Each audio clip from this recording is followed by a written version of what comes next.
mesazh shumë i bukur në fakt, dhe në një kohë kur rutina ndoshta gjithë na përfshin në punët e përditshme, nuk kemi ndoshta aq shumë kohë të ndajmë qoftë me të afërm dhe t'i kujtojmë, kështu që shumë e drejtë kjo që ju thatë zoti Kera. Megjithatë, rinia shqiptare, si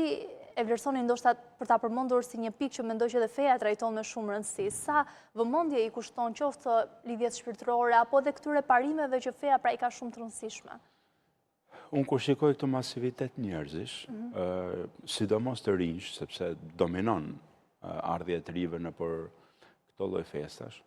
mua me thënë drejtë ndihem përballë një përgjegjësie shpirtërore dhe morale, them njerëzit e kërkojnë të mirën, por ne s'kemi alternativë. Mua më vjen keq që nuk kam ku të afroj një gjë të mirë përveç këtij vendi. Si thuash, asgjë, nuk është thjesht politik, më vjen keq, domthonë, do kisha dëshirë të kisha një shkollë më të mirë, një ambient më të mirë, një bibliotekë më të mirë, një kënd sportiv më të mirë,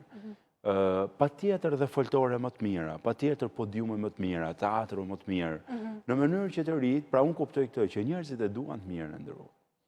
Sa do t'ju shfaqet pak këtij popullit tonë, unë mendoj kështu. Ato direkt vjen edhe i përgjigjen. Ne nuk kemi thirrur njëri që të vinte sot në shesh, nuk është se kemi bërë ndaj lajm ose kemi dërguar mesazhe, jeni